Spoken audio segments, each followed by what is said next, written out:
মন বইরা নেক কাজ করলাম, কিন্তু এরপরে রাস্তায় গিয়া কোনো মেয়েদেরকে ছাড়ি না, সব মেয়েদেরকে ঝাঁকি তাকি, টিভির পর্দায় সারাদিন বৈশা বৈশা মেয়েদেরকে তাকি ঝাঁকি, ফেসবুকে ইউটিউবে এবং ইমোর ভিতরে সারাদিন নষ্টমী দুষ্টমির ভিতরে মেয়েদের সাথে জীবন যাপন করি, বেপর্দায় চলি, বিন নারীদের সাথে সম্পর্ক রাখি, হারাম সম্পর্ক রাখি, বিন নারীদেরকে চোখ দিয়া দেখি এবং হারাম মজার ভিতরে লিপ্ত থাকি, তো আমার আপনার নেক আমল যা কিছু করি সব এই চোখের রাস্তায়, জবানের রাস্তায়, কানের রাস্তায়, হাতের রাস্তায় সব বের হয়ে যায়।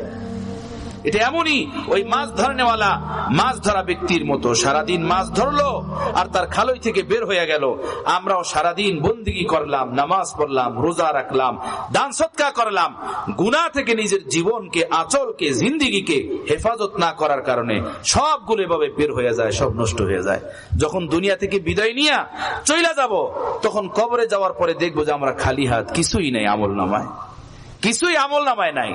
এজন্য কোরআনের পরিভাষায় নেক আমল বলা হয় ওই আমলকে যে আমলের ভিতরে আল্লাহর নাফরমানি থাকে না, আল্লাহর অবাধ্যাচরণ হরকত থাকে না, এমন আমলকে বলা হয় নেক আমল। তো বলুন, আমরা যে বন্দিগি করি, এই বন্দিগি গুলো হেফাজত করা উচিত কি উচিত না? দরকার কি দরকার না? আমার ভাই